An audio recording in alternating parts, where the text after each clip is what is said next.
নারী দিবস।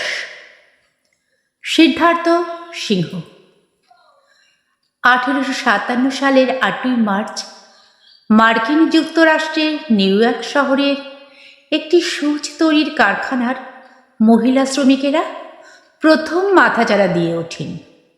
কারখানার ভেতরে অমানবিক পরিবেশ, 12 ঘন্টার কাজ, পুরুষদের তুলনায় কম মজুরি এবং অস্বাস্থ্যকর পরিবেশের বিরুদ্ধে তারা এক প্রতিবাদ মিছিলও বের করেন।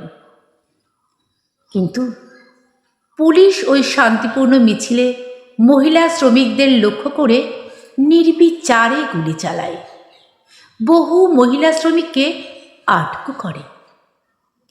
এই অমানবিক অত্যাচারের বিরুদ্ধে শুধু মহিলারাই নন, পুরুষরাও ভেতরে ভেতরে ফুঁসছিলেন। তার জেরে প্রায় 3 বছর পরে 1860 সালের 8ই মার্চ নিউ ইয়র্কের ওই সূচ কারখানার মহিলা শ্রমিকেরা সবাই মিলে একসঙ্গে জোট বাঁধেন। আর ওই জোটেরই নানান পদক্ষেপের মধ্যে একটু একটু করে দানা বাঁধতে থাকে মহিলা শ্রমিকদের আন্দোলন। একসময় সেই আন্দোলন ওই কারখানার গণ্ডি ছাড়িয়ে ছড়িয়ে পড়ে অন্যান্য কারখানার মহিলা শ্রমিকদের মধ্যে। 1908 সালে জার্মান সমাজতন্ত্রী নারী নেত্রী ক্লারা জেটকিনের নেতৃত্বে প্রথম আন্তর্জাতিক নারী সম্মেলন হয় জার্মানিতে। ওই সম্মেলনে নারীদের ন্যায্য মজুরি, পুরুষদের মতো কাজের নির্দিষ্ট সময় এবং ভোটাধিকারের দাবি তুলে ধরা হয়।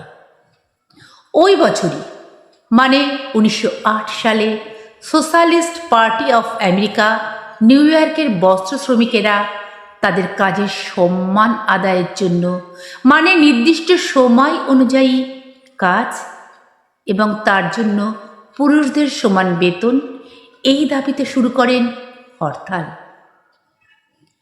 1909 সালের 28 ফেব্রুয়ারি, না আর মহিলা সম্মেলন নয়, আমেরিকায় প্রথম আন্তর্জাতিক নারী দিবস, ইন্টারন্যাশনাল উমেন্স ডে উদযাপন করা হয়।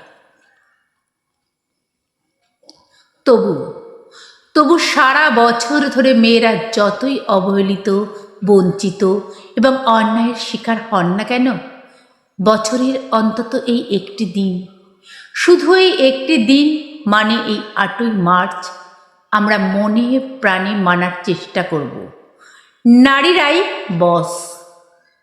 সুতরাং আসুন আমরা জোর গলায় বলি, আজ নারী দিবস।